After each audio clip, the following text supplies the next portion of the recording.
Welcome my dear students.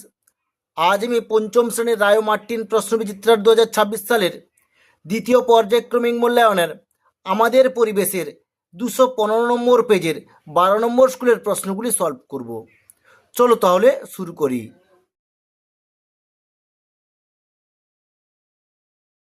Class 5-এর Roy Martin প্রশ্নবিচিত্রার 215 নম্বর পেজের আমাদের পরিবেশের দ্বিতীয় পর্যায়ক্রমিক মূল্যায়নের 12 নম্বর স্কুলের একে দিয়ে গেছে সঠিক উত্তরটি নির্বাচন করে লেখো। একের দাগ, কোন সদর শহর মোরব্বার জন্য বিখ্যাত? এর উত্তরটা হবে খ, সিউড়ি। দুয়ের দাগ, কেলেঘাই ও কংসাবতী নদী মিশে তৈরি হয়েছে।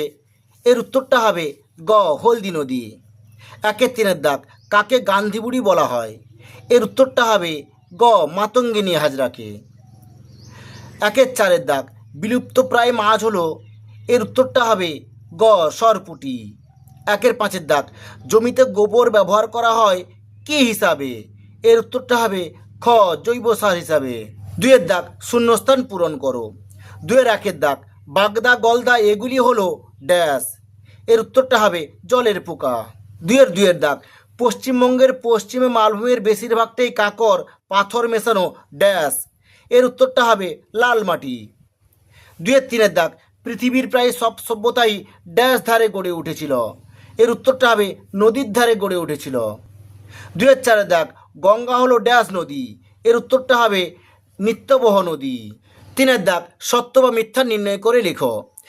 একের দাগ, নিত্যবহ নদীতে সারা বছর জল থাকে না। এর উত্তরটা হবে মিথ্যা। দুয়ের দাগ, সুন্দরবনের সব নদী শেষ পর্যন্ত বঙ্গোপসাগরে পড়েছে। এর উত্তরটা হবে সত্য। তিনের দাগ, মানুষের স্বাস্থ্য একটি সম্পদ। এর উত্তরটা হবে সত্য। চারের দাগ, নকশা কাটা কাঁথা বানানো একটি পারিবারিক সম্পদ। এটি মিথ্যা হবে। পাঁচ, রাসায়নিক সার ব্যবহার করলে জমি উর্বর হয়। এটি মিথ্যা হবে। চারের দাগ, নিচের প্রশ্নগুলির এক কথায় উত্তর দাও। একের দাগ, দার্জিলিং জেলায় পেঁপের মতো ফলটিকে কি বলে? এর উত্তরটা হবে স্কোয়াশ বলে। দুয়ের দাগ, আগে কীটনাশক হিসেবে কোন পাতা ব্যবহার করা হতো? এর উত্তরটা হবে নিম পাতা ব্যবহার করা হতো। তিনের দাগ, গঙ্গার ধারা বাংলাদেশের মধ্য দিয়ে কি নাম নিয়ে প্রবাহিত হয়েছে? এর উত্তরটা হবে পদ্মা নাম নিয়ে প্রবাহিত হয়েছে। চারের দাগ, ডিভিসি এর পুরো কথা কি? এর উত্তরটা হলো দামোদর ভ্যালি কর্পোরেশন। পাঁচের দাগ, সুন্দরবনের বিখ্যাত উদ্ভিদ আর প্রাণীর নাম লেখো। এর উত্তরটা হবে সুন্দরী গাছ ও বাঘ। ছয়ের দাগ, তমলুকের আদি নাম কি? এর উত্তরটা হবে তাম্রলিপ্ত। পাঁচের দাগ, অনধিক 30টি শব্দে উত্তর দাও। একের দাগ, নদীমাতৃক সভ্যতা কাকে বলে? এই প্রশ্নের উত্তরটি তোমাদের পাঠ্য বইয়ের 70 নম্বর পেজে তোমরা এখান থেকে এইটুকু লিখে নেবে। দুয়ের দাগ, পর্বত শৃঙ্গ থেকে কিভাবে নদী তৈরি হয়? এই প্রশ্নের উত্তরটি তোমাদের পাঠ্য বইয়ের 67 নম্বর পেজে তোমরা এখান থেকে এইটুকু লিখে নেবে। তিনের দাগ, বন পরিবেশের কি উপকার করে?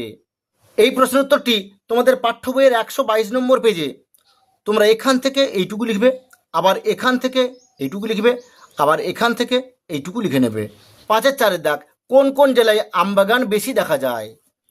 এর উত্তরটা হবে মালদা এবং দক্ষিণ দিনাজপুর জেলায় আমবাগান বেশি দেখা যায়। পাঁচের দাগ, সুন্দরবনের মানুষ কি কি কাজ করে? এই প্রশ্নের উত্তরটি তোমাদের পাঠ্য বইয়ের 72 নম্বর পেজে তোমরা এখান থেকে এইটুকু লিখে নেবে। ছয়ের দাগ, অনধিক 50টি শব্দে উত্তর দাও। একের দাগ, সুন্দরবনের ম্যানগ্রোভ উদ্ভিদদের বৈশিষ্ট্য লিখো। এই প্রশ্নের উত্তরটি তোমাদের পাঠ্য বইয়ের 72 নম্বর পেজে তোমরা এখান থেকে এইটুকু লিখে নেবে। দুয়ের দাগ, তরাই অঞ্চল কাকে বলে ব্যাখ্যা করো। এই প্রশ্নের উত্তরটি তোমাদের পাঠ্য বইয়ের 74 নম্বর পেজে তোমরা এখান থেকে এইটুকু লিখে নেবে। তিনের দাগ, বিদ্যাসাগর ও বিবেকানন্দের অবদান লেখো। এই প্রশ্নের উত্তরটি তোমাদের পাঠ্য বইয়ের 90 নম্বর পেজে তোমরা এখান থেকে এইটুকু লিখে নেবে।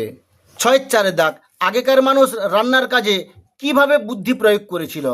এই প্রশ্নের উত্তরটি তোমাদের পাঠ্য বইয়ের 85 নম্বর পেজে তোমরা এখান থেকে এইটুকু লিখবে এবং এখান থেকে